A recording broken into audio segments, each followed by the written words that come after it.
Hello बच्चों, let's read the question. The question is nuclear winter is option A winter caused by absorption of heat energy by fusion reaction on earth surface.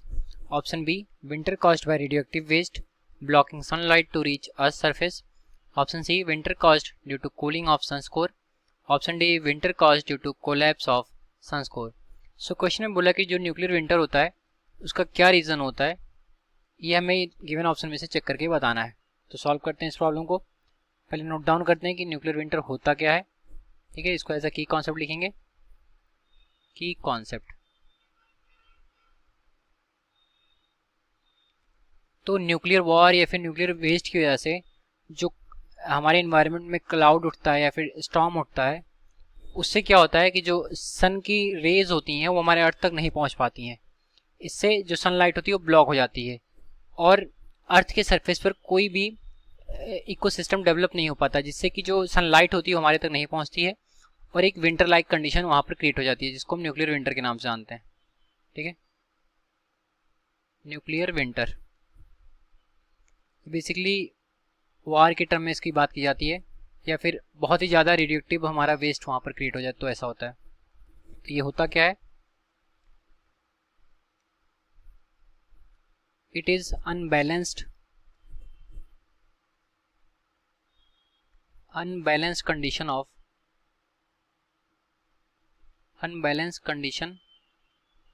our ecosystem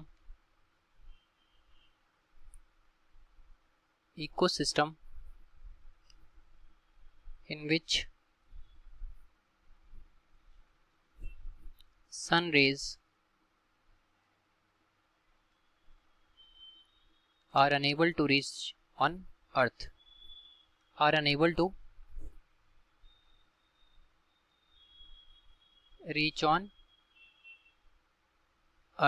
ठीक है.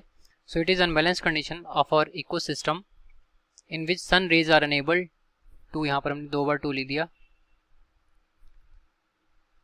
Enable to reach on earth due to large amount of nuclear waste ठीक है. सो nuclear waste की वजह से क्या होता है कि जो हमारा इकोसिस्टम होता है उसमें अनबैलेंस क्रिएट हो जाता है और जो सनलाइट होती है वो हमारे अर्थ सरफेस तक नहीं पहुंच पाती है. इससे कि जो हमारा इकोसिस्टम होता है या फिर हमारे अर्थ सरफेस पर जो भी प्लांट्स होते हैं वो ग्रो नहीं कर पाते हैं और सन की लाइट हमारे अर्थ तक पहुंच नहीं पाती, जिससे कि हमारा जो कंडीशन होता है वेदर का वो एक विंटर की तरह क्रिएट हो जाता है. ठीक है,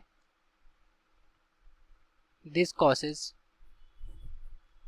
कॉजेज विंटर लाइक कंडीशन. ठीक है, this causes winter like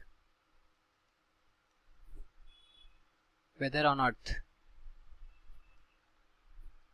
earth for long time. ठीक है, तो इसके अकॉर्डिंग तो हमारा ऑप्शन करेक्ट होगा, वो ऑप्शन नंबर बी होगा.